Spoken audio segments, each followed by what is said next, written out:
Hi friends, అవ్వాలి ఈరోజు మనం ఈ వీడియోలో 28 ఫిబ్రవరి 2024 నాడు మన ఇండియన్ స్టాక్ మార్కెట్కి సంబంధించి నిఫ్టీ 50లో లిస్ట్ అయిన కొన్ని స్టాక్స్ యొక్క లో హై గురించి ఈ వీడియోలో మాట్లాడుకునే ప్రయత్నం చేద్దాం.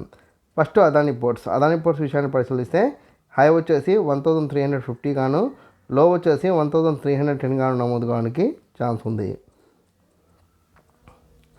దాని తర్వాత సిప్లా విషయాన్ని పరిశీలిస్తే హై వచ్చేసి 1510 గాను, లో వచ్చేసి 1470 గాను నమోదు కావడానికి ఛాన్స్ ఉంది.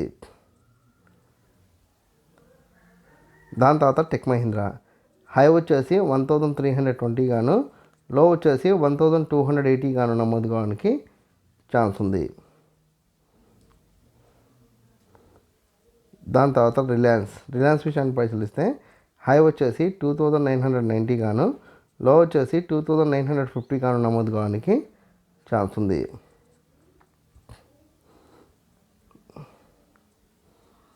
దాని తర్వాత హెచ్డిఎఫ్సి బ్యాంక్ హై వచ్చేసి 1435 గాను, లో వచ్చేసి 1410 గాను నమోదు కావడానికి ఛాన్స్ ఉంది.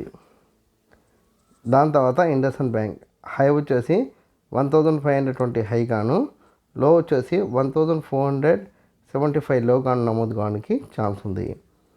దాని తర్వాత యాక్సిస్ బ్యాంక్ హై వచ్చేసి 1095 హై గాను, లో వచ్చేసి 1070 గాను నమోదు కావడానికి ఛాన్స్ ఉంది. దాని తర్వాత ఐసిఐసిఐ బ్యాంక్ హై వచ్చేసి 1075 గాను, లో వచ్చేసి 1045 గాను నమోదు కావడానికి ఛాన్స్ ఉంది. నేను రేఖామాత్రంగా కొన్ని కంపెనీలకు సంబంధించిన డేటాని చెప్పే ప్రయత్నం చేసిన. మీకు ఏదైనా కంపెనీ పట్ల ఆసక్తి ఉంటే కామెంట్ సెక్షన్లో కామెంట్ చేస్తే దానికి సంబంధించిన పూర్తి వివరాలు అందించే ప్రయత్నం నేను చేస్తాను. ఈ వీడియో కనుక మీకు నచ్చినట్లయితే లైక్ చేయండి, కామెంట్ చేయండి, షేర్ చేయండి. ఛానల్ని మటుకు ఖచ్చితంగా సబ్స్క్రైబ్ చేసుకోండి. జై హింద్, వందే మాతరం.